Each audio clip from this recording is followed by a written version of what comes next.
Bracing for Trump tariffs. Today is the day the U.S. president has been calling Liberation Day, and the countdown is on as we wait to see the next round of tariffs unveiled. Good afternoon. It's a pivotal day in Donald Trump's trade war. In just hours, Canadians will find out more details about the tariffs Trump has in store. Let's bring in CTV's Renee Rogers. Renee, so let's set up the time, place, and setting for Trump's reciprocal tariff announcement today. Hi, Nathan. Well, it really is just hours away. This afternoon at 4 p.m. Eastern in the White House Rose Garden, U.S. President Donald Trump is set to unveil his plan for reciprocal tariffs for other countries importing goods into America. And this event that it's being called is a Make America Wealthy Again event. That's how it's actually being billed. But what we're hoping or expecting to find out this afternoon are things like exactly which countries and sectors will be impacted, when the measures will come into effect, how high they'll be, how they'll be calculated, and whether or not there will be any exemptions. Now, it isn't clear whether a pause on across-the-board tariffs is being lifted today. You'll remember that last month, Trump gave Canada and Mexico a one-month reprieve from 25% tariffs and 10% on Canadian energy. He imposed those tariffs over fentanyl. Well, that pause that went into effect is supposed to be over today, but still no confirmation from the White House on whether or not those tariffs will be imposed. This is also something we're hoping to find out this afternoon. You know, how much anxiety is this causing around the world, do you think? Well, it is causing extreme anxiety, in fact, Nathan, and a lot of what is causing the anxiety is all of this uncertainty. It's unclear about what these tariffs are going to look like. Also unclear how Canada is going to respond. Mark Carney has said that Canada will retaliate, but hasn't exactly laid out what exactly will be the retaliation. Now, we do know that if there are reciprocal tariffs, that is going to make life more expensive for us here in Canada. But Carney has said that any kind of reaction would minimize harm here in Canada and maximize the impact south of the border. Now, this all coming as experts warn that sweeping tariffs will harm the U.S. economy and force plants that are dependent on Canadian-made goods to shutter.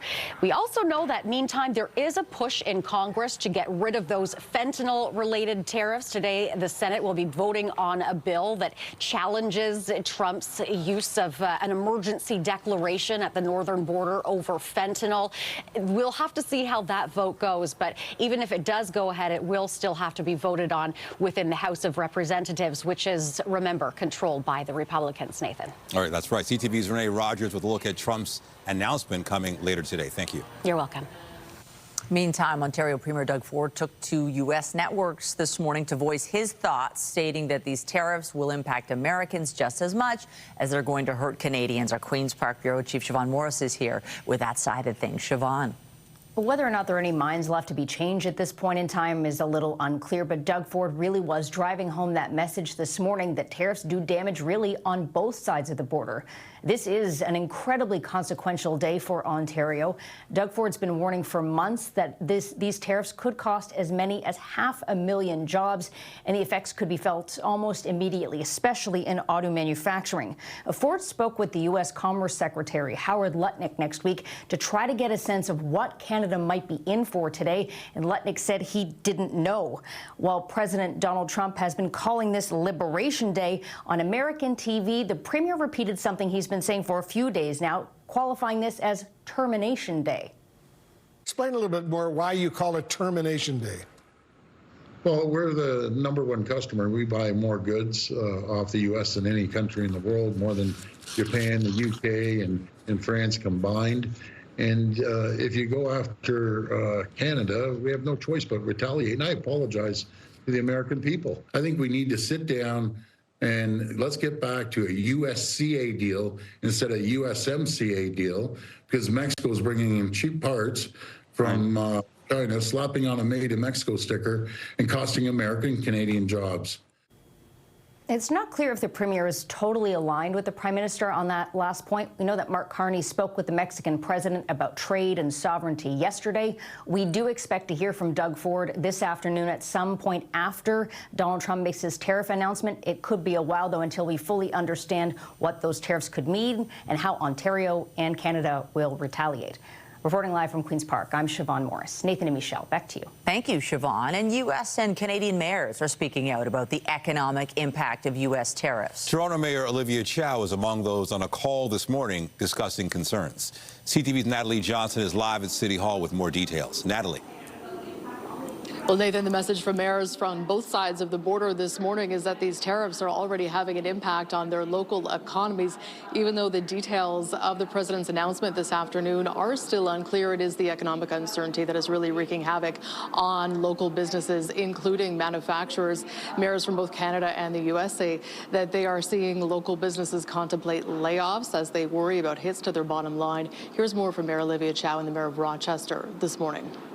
Mayors all around the Great Lakes are speaking with a unified voice, saying the Trump tariff is going to hurt. It's going to cost us jobs. It's going to make everything expensive.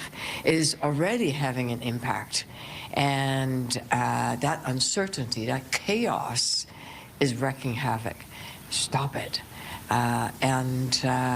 One thing, though, because we are speaking with one voice, there's a good sense that we'll continue this alliance because that united, we are stronger. All across New York State, these tariffs threaten a total of 55,000 jobs and about $17.4 billion in revenue.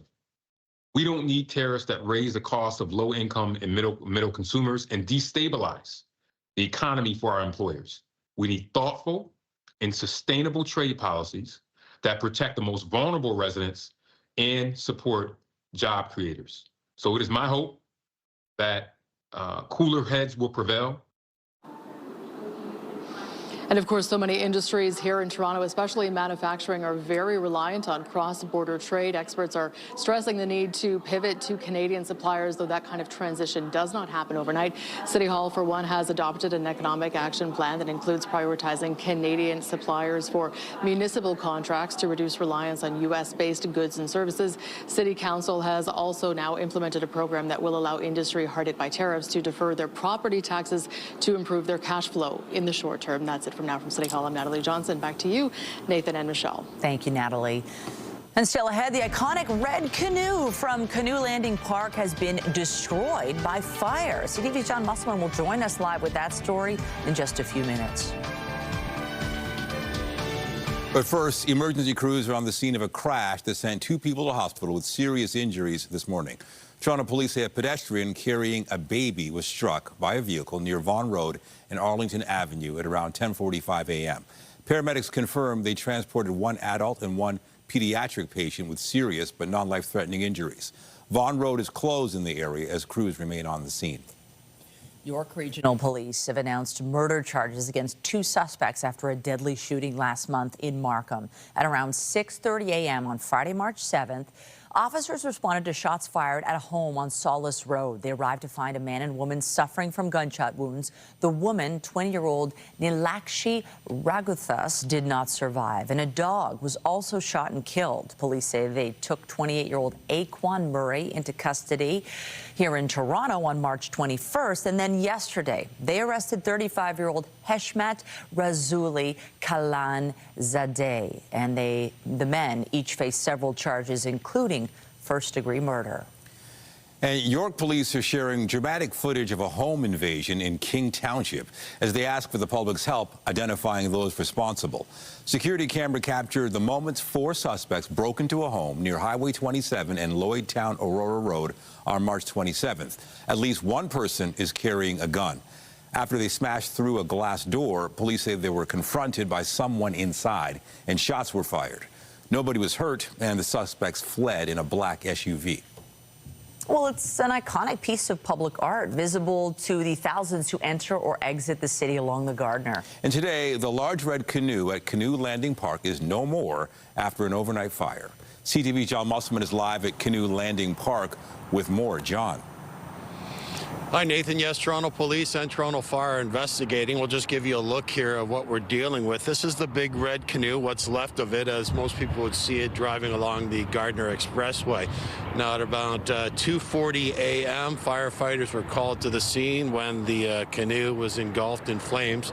We did have a chance to see some social media video. It was fully engulfed when firefighters arrived on the scene. In fact, it spread to a bit of the grassy area on the embankment here. Now, it doesn't appear as if anyone was injured. The focus now is to try to determine how this fire started.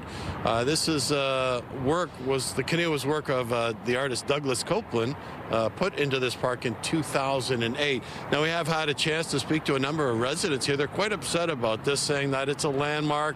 They bring their kids here to look at it, and they play in this nearby park. So a lot of people reacting to this story and wondering why this would have happened. And again, police and fire are investigating. We'll have much more on this story tonight on CTV News at 5 and at 6. Reporting live on John Musselman. I'll send it back to you. Thank you, John. And we have more news in a moment, but first, here's a live look at the city this afternoon. Cool start to the day, but we are bracing for what's to come. It could get messy. There's a chance of snow, also rain mixed with freezing rain. Lots of concern, especially those north and east of us still recovering from the ice storm. Lindsay Morrison is here with a look at the current conditions. Lindsay. Well, Nathan, we're now starting to see some of this active weather move into extreme southwest Ontario. There's a big picture look at the system. Zooming in a little bit closer, starting to see reports of freezing rain just north of Chatham, around areas like Stratford and Ingersoll. And that's a little bit of light snow now pushing its way into the west end of the GTA. We're likely to start off with that, followed by maybe some ice pellets, and then a brief period of freezing rain. Toronto now included in the freezing rain warning. This is issued by Environment Canada. We are also under a rainfall warning because of all that rain that is expected to fall later this afternoon and into the overnight. And that's as temperatures rise. That's not all. We've also got some very strong winds today. They're coming out of the east, sustained right now upwards of 30 kilometers per hour, gusting closer to 50K. Temperature is 0 at this hour in Toronto. That is cold enough for snow, also for the potential for freezing rain and ice pellets. Into this evening, want to mention one more thing, the risk of thunderstorms. And if we get those, that will certainly up our rainfall amounts as well. Risk of localized flooding through the day and night today. And then tomorrow, our temperature is set to soar. Lots to talk about here. We'll take you through the forecast coming up. For now, though, Nathan, I'll send it back to you. Thank you, Lindsay. Tenants in an Ajax apartment complex could be looking for a new place to live. The town is considering a plan to demolish an apartment building to make way for a 25-story mixed-use housing development. As CTV's Beth McDonnell reports, many who live there are on a fixed income and they are concerned where they'll go. Oh, man. For 7 years, Christy Bentley and her son Alex have made this Ajax apartment home. The rent, $1,100 a month. As a single mom who works at a grocery store, it's been a stable and affordable place to live until now. It's terrifying. Like, my son shouldn't have to go through that because it's corporate greed. They just want more money and they don't care about us that are already living here. This is the letter we all received from Brosco Property Management. Just over a week ago, Bentley received this letter from the building's property management company saying there is a plan for the low-rise walk-up to be demolished, making way for a 25-story mixed-use development. To make matters worse for her, the project is not going through the town's council approval process. Bill 109, the province's More Homes for Everyone Act, which passed in 2022 and aims to speed up building housing, allows staff to identify developments that already meet planning and zoning bylaws. But I don't think it's right to be tearing down an existing building that houses almost 100 people to build it. Pick somewhere that is vacant. The building is next to other high-rise rentals, but Bentley and the other tenants say many here are single parents, seniors, or have health issues and don't have the incomes to go anywhere else. This won't be affordable housing when the 24 floors go up. You know, like, who can afford that? I think that what the town needs to do is really just develop the other places that they've already either approved or have applications for. The town's spokesperson says Ajax already had the authority to bypass council before Bill 109. The bill extended it across Ontario. She says the town has met with the developer and is committed to ensuring clear communication with affected tenants. All the things that they're promised as tenants, making sure that they're very well aware of those things going forward so that they can head into the next steps with more certainty, because right now I can appreciate that it's a very emotionally charged situation. Bentley is anxious and scared. And for them to just kick us out on the street to build a building that is not going to be affordable for the average person, it's heartbreaking, it's terrifying. We reached out to the property management company for comment, but did not hear back. The letter to tenants says they'll receive 4 months' notice to move out, along with compensation of 3 months' rent. Beth McDonnell, CTV News. Returning now to our tariff coverage, Canada and many of its industries are on edge, waiting to see to what extent we are going to be hit by U.S. President Donald Trump's planned reciprocal tariffs. Let's bring in now CTV's Sarah Plowman, who is in New Brunswick today, where, Sarah, there are many lumber mills. It's a big industry there. What kind of impact might this have on the industry? Hi, Michelle.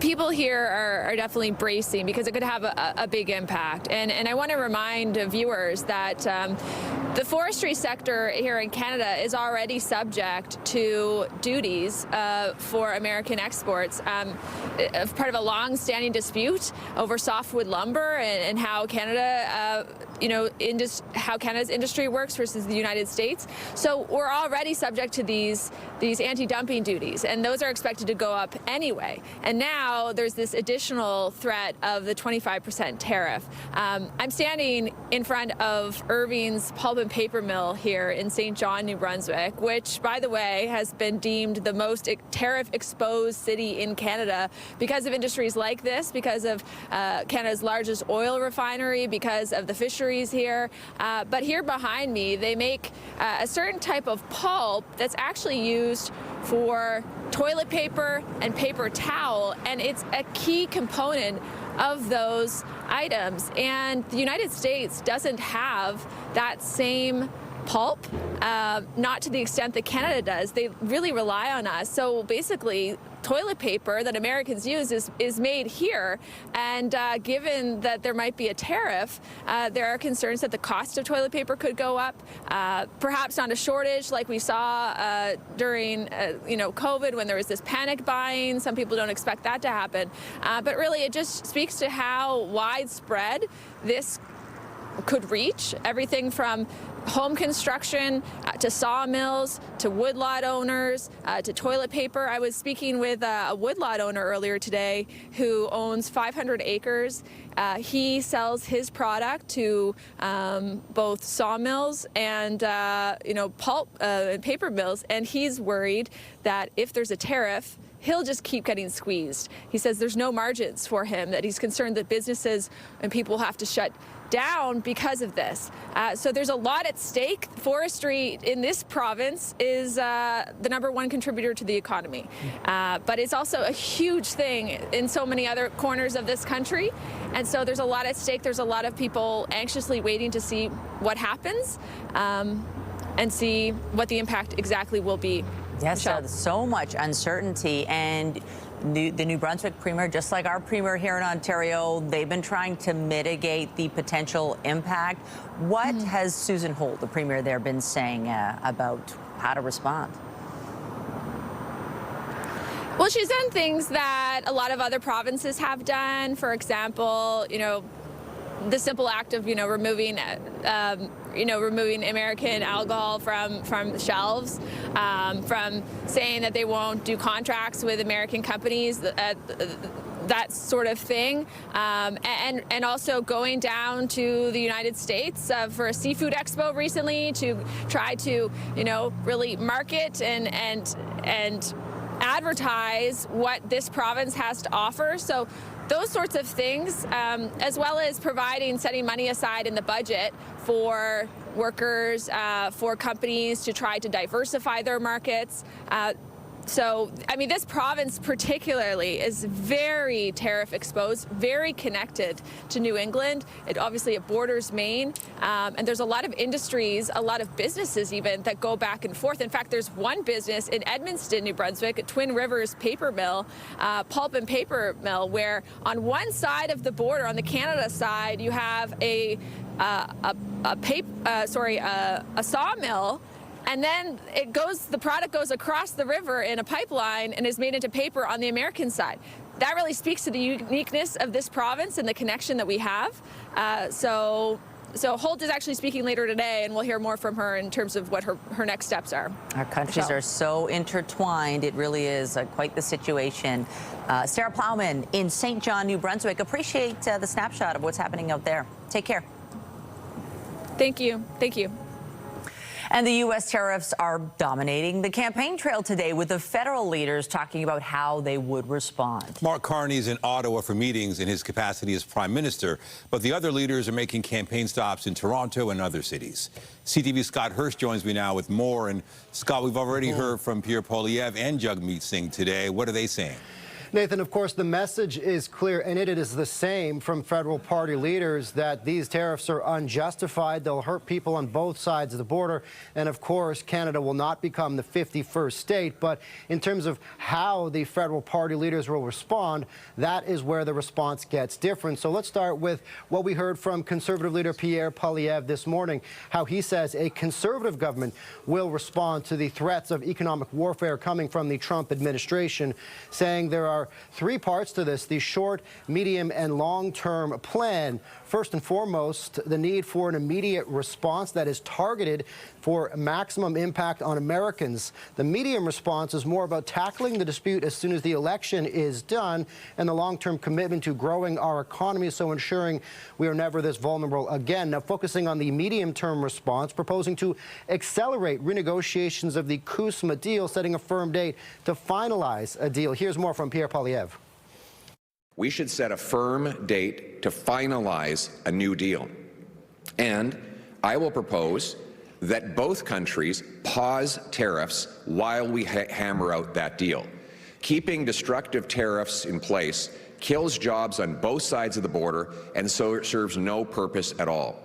It does not make sense to go on killing jobs, disrupting markets, and weakening both our economies with on-again, off-again tariffs for months on end, as Canadian businesses and workers live in paralyzed terror.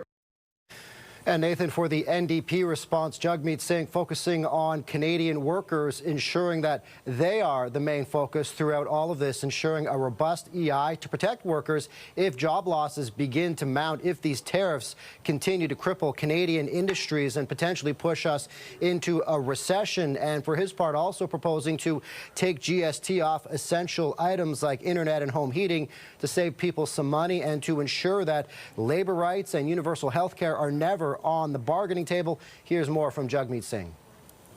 The way we fight back against Donald Trump is doubling down on who we are as Canadians and our value that we are better off and we are stronger when we look out for one another.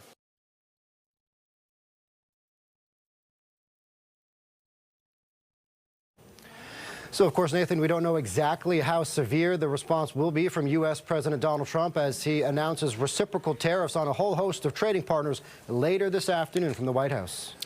And Scott, what about Mark Carney? He's in Ottawa. What's he doing there? Yeah, we do know that Mark Carney has paused his campaign to return to Ottawa to deal with the threat of economic warfare head on.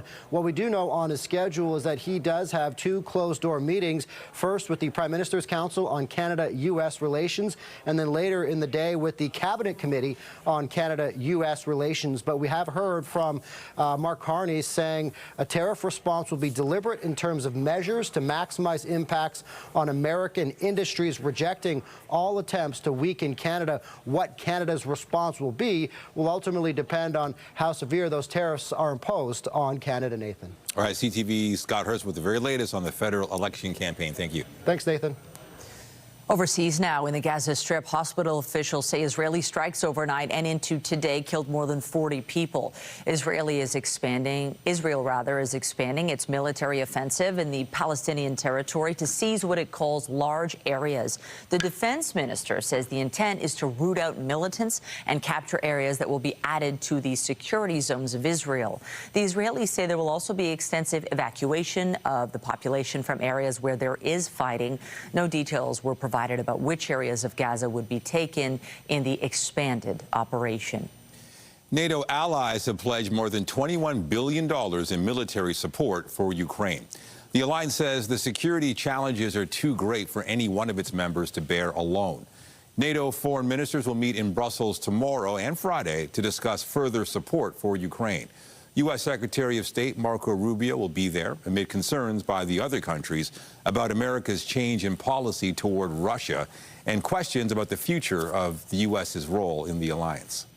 Myanmar's ruling military has declared a temporary ceasefire in the country's civil war to facilitate relief efforts following last week's earthquake. A man was pulled out alive from the rubble of a hotel in Myanmar more than 100 hours after Friday's devastating quake. He was rescued through a small hole around 12:30 this morning. The man was one of two people pulled from the lower 2 floors of the hotel. The death toll in the quake has risen to more than 3,000. Over 4,500 are injured. NASA's Sphere X has turned its detectors on for the first time in space, and based on its first images, the telescope is working as expected. Each exposure includes 6 images. The bright spots are sources of light, like stars or galaxies. The Astrophysics Space Observatory is a survey telescope that takes a broad view of space. It will begin its official operations later this month, attempting to snap about 600 exposures each day. Well, it could be a bit of a wild Wednesday of weather. We are tracking this low-pressure system moving now across southern Ontario, and we could be in for a little bit of everything here. Some snow, ice pellets, a brief period of freezing rain at the least, and then heavy rainfall coupled with maybe a few thunderstorms, and yeah, some strong winds in there too.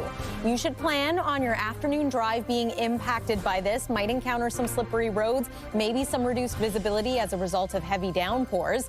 Looking ahead to tomorrow, conditions are going to clear, and look at that forecast daytime high. 18 is what we're calling for. Friday looks pleasant too. We're going to take you through the long-range forecast, including your weekend, after the break here on CTV News.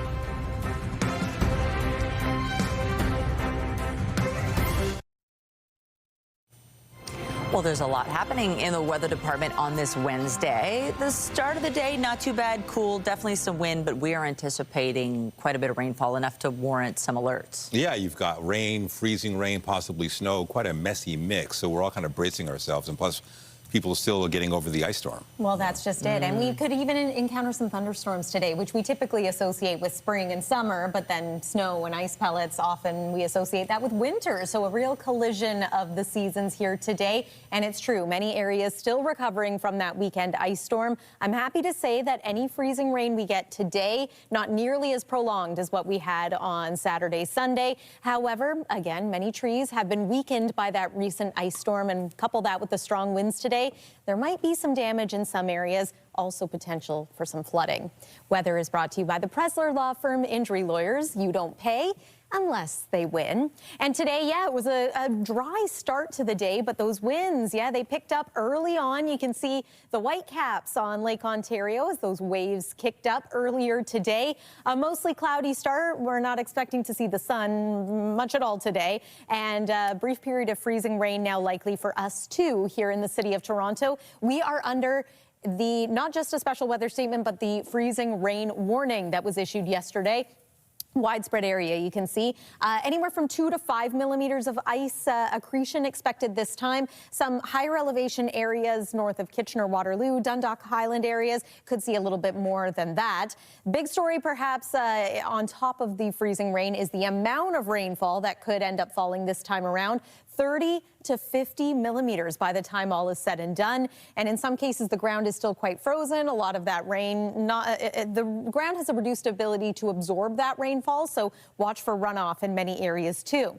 So we're starting to get some light snow creeping its way into especially the west and north ends of the GTA. This is a big low pressure system, so it's going to be with us really all day today through the overnight tonight. And then early tomorrow morning, we're still going to be feeling the impacts a little bit. Let's take you through the forecast radar. And I'm just going to pause this a couple of times here to show you, again, area of pink. That's some freezing rain. Looks like it's going to inch into the GTA early to mid-afternoon. Might stick around at times for the early part of the afternoon drive, but then by evening, temperatures should rise enough that we see a changeover from any freezing rain to simply rainfall. But you'll notice also some embedded thunderstorms expected in there. Overnight tonight, some dry periods, still unsettled though, pausing there around 7 a.m. tomorrow, so still the chance of showers early on, but the temperature will have climbed and it's going to continue to climb into your Thursday afternoon. Friday's looking like a beautiful day. Just want to point out that sunshine before we get back to this expected rainfall. So anywhere from 20 to 40 millimeters of rain generally expected. Some areas could end up seeing closer to about 50 millimeters, especially with a thunderstorm. And then ice, again, not so bad, maybe 2 millimeters in places like Kitchener and Orillia, closer to 4 in Shelburne and Owen Sound. Just to remind you, over the weekend, there was about 20 millimeters of ice build up on those trees in Peterborough and around Orillia. Winds coming out of the east today, they are expected to strengthen and they'll be coming out of the south through the overnight hours and into tomorrow, so that's going to warm us up. It's not exactly warm out there right now. 0 at this hour in Toronto, wind chill -7. Expect a rising temperature again through the overnight.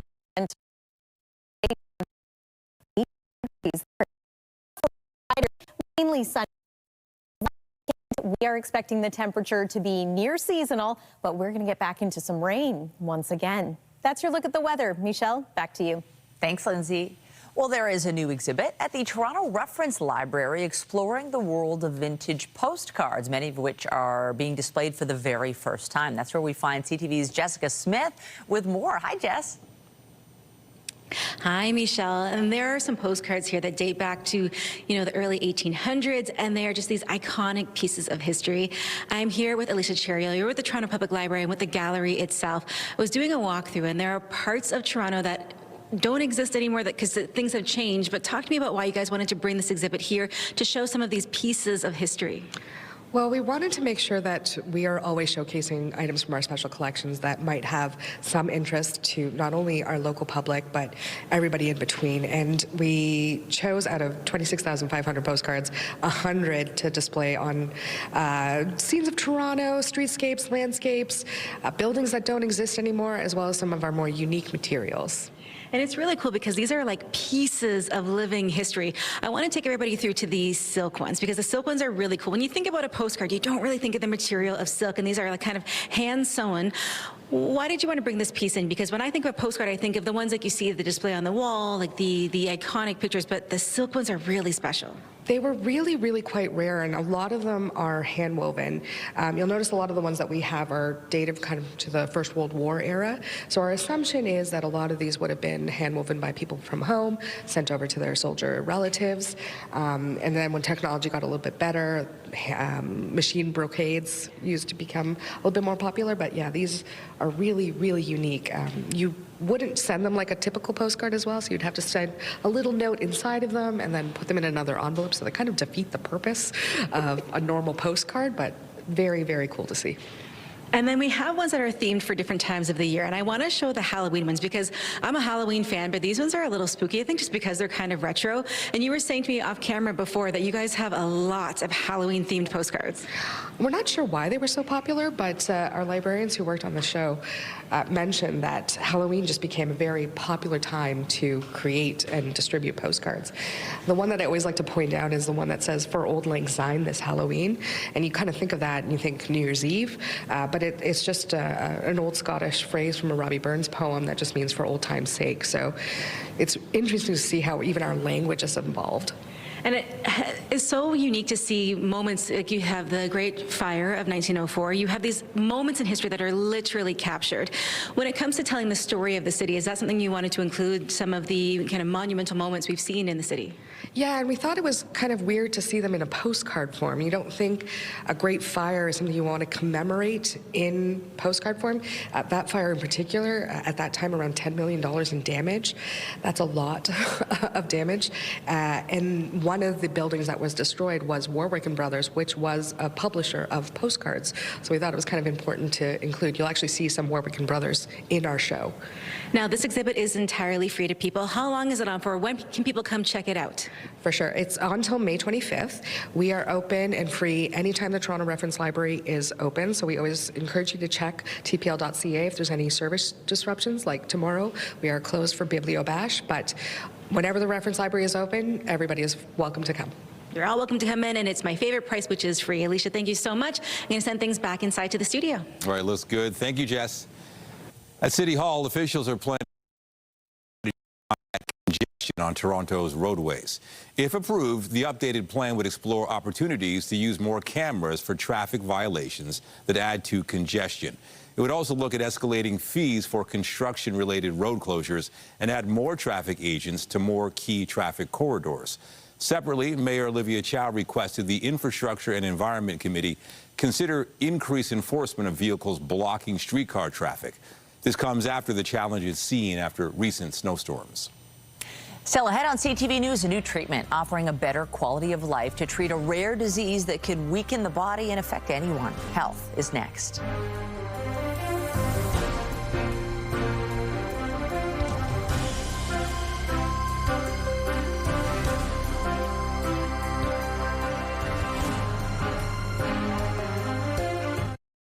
CIDP is a rare and degenerative disease that can have crippling effects on patients. There is a treatment option offering some relief. But as CTV's Pauline Chan tells us, a new medication is offering better options.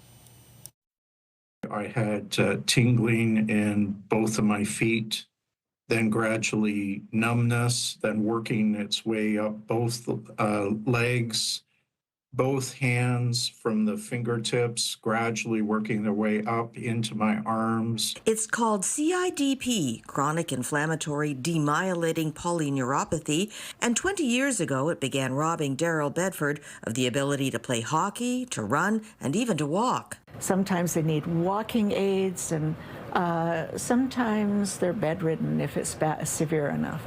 So CIDP is very disabling. Dr. Vera Brill says the cause is unknown and it affects people of any age, gender, or ethnic origin. The condition starts by attacking the myelin, or the fatty sheath protecting the nerves. Treatments in the past have included steroids like prednisone. These drugs work very well, but they are hated by both the patients and the physicians because there's so many complications with them. Daryl gets IV treatments every few weeks of immunoglobulin, a blood product that helps the body preserve its myelin. It's also given by subcutaneous injections, however that often causes big lumps in the injection area. But now there's a newly approved treatment in Canada called HyQvia, also given subcutaneously. What that does is help break down the tissues surrounding the infusions and allow for faster absorption of the immunoglobulin. So that is why it's an improvement. Daryl is doing well on his treatments. He can even skate again. But frequent IV sessions are a burden. For me, it means that I need to schedule my life around my hospital visits, and I can't travel too far away if I know that treatment is coming up. He's interested in trying HyQvia and maybe having a chance to travel again and enjoy a better quality of life. Pauline Chan, CTV News. The union representing more than 60,000 nurses in the province is now in arbitration after contract talks with the Ontario Hospital Association failed. The Ontario Nurses Association is describing the development as infuriating, make that. It says its #1 priority is the implementation of nurse-to-patient staffing ratios. The union says having a maximum number of patients per nurse improves quality of care and saves money. The OHA has said it's looking to innovate and said there was no one-size-fits-all approach to staffing. The arbitration hearing will wrap up tomorrow with the decision expected in the months ahead. Tributes are pouring in from across the entertainment world. Hollywood star Val Kilmer has died after a battle with pneumonia. You know that it would be untrue. Okay, sound-wise. You know that I will be alive. Kilmer starred in some of the biggest movies in the 80s and 90s. Some of his credits include playing Jim Morrison in The Doors. He was also a fan favorite as Iceman in Top Gun and Doc Holliday in Tombstone. Kilmer's career was cut short after a battle with throat cancer, but he did come back for a scene in Top Gun Maverick, his final film appearance. Val Kilmer died yesterday in Los Angeles. He was 65. Still to come on CTV News, a woman visiting from India who did have travel insurance still got stuck with a hospital bill worth almost $100,000. We'll have that consumer alert after the break. Get Toronto's top stories, breaking news alerts, and watch live. Download the CTV News app. One key question as the new U.S. tariffs loom this afternoon will be how stock markets react. It's worth noting Donald Trump making his announcement after 4 o'clock when the markets close. But so far on this side of the border, the S&P Composite Index is up more than 100 points. And the Canadian dollar fluctuating a bit, but didn't diverge too much from just short of 70 cents U.S. For its part, the Dow Jones Industrial Index ticked up about 140 points as Wall Street waits to see how today's tariff decisions pan out. Meanwhile, more than 3/4 of Canadian startups say tariffs will impact their businesses. A new survey from 2 Ontario tech hubs found 38% of those newer companies expect tariffs to have a direct impact on them, while another 38% are bracing for indirect effects. 41% foresee their 2025 revenue taking a hit. They join Canadian companies of all sizes, which have been taking steps to protect themselves from unpredictable tariff threats. When you leave Canada, you need to travel or get travel insurance in case you have a medical problem outside the country, and the same is true for people traveling here. A woman from India was visiting her family in Brampton, and she ended up with a hospital bill of almost $100,000. CTV's Pat Foran has this consumer alert. Joseph Christie of Brampton was excited his mother, Alice John, was able to come from India for 6 months on a super visa. A super visa allows parents and grandparents to stay in Canada for an extended period. When she arrived in January of last year, within a few days, she didn't feel well. She started having symptoms of cough, shortness of breath, fever. John was admitted to Hamilton General. There she was hospitalized for almost 3 weeks and placed on a ventilator. The family had purchased a basic super visa travel insurance plan with coverage up to $100,000. But after John was treated, it was determined she had a pre-existing condition and her claim was denied. The family was told, "You are not eligible for coverage under this policy if you have ever been diagnosed with congestive heart failure." This came as a total surprise because the term congestive heart failure as a phrase is never in any of her prescriptions going back 3 years. The family was told without coverage, they must pay medical bills totaling more than $96,000. We felt really disappointed. The type of policy they purchased is considered basic and it doesn't come with a questionnaire. Often the insurance company asks questions only after someone requires treatment. If it says no pre-existing conditions covered, then anything they can find in the records that will reflect a problem that you might have ultimately had while you were in Canada won't be covered. The family feels there was an oversight because they had no idea she had a heart issue. When CTV News reached out to Manulife, a spokesperson said sometimes unique situations come up where the interpretation of the medical file doesn't align with the contract. We've taken a closer look and given the circumstances, we'll pay the claim. Manulife has now agreed to pay the $96,000 medical bills, which was great news for the family. We're really grateful to Pat Foran and the entire CTV team for taking on our story. Appreciate all the work that you do for your viewers. Thank you. Pat Foran, CTV News. Coming up, the Jays will be looking for another win when they wrap up their series against the Washington Nationals this afternoon. We've got your sports highlights after the break. The Raptors were looking for a 5th straight win when they took on the Chicago Bulls last night. battle. The closeout by the rookie Bazelis. Here's Shed with the runner. Nice job that time. The Bulls took an early lead and were able to hold off the Raptors. Chicago ended up winning the game 137-118. The Raps are back on the court tomorrow to play the Portland Trailblazers.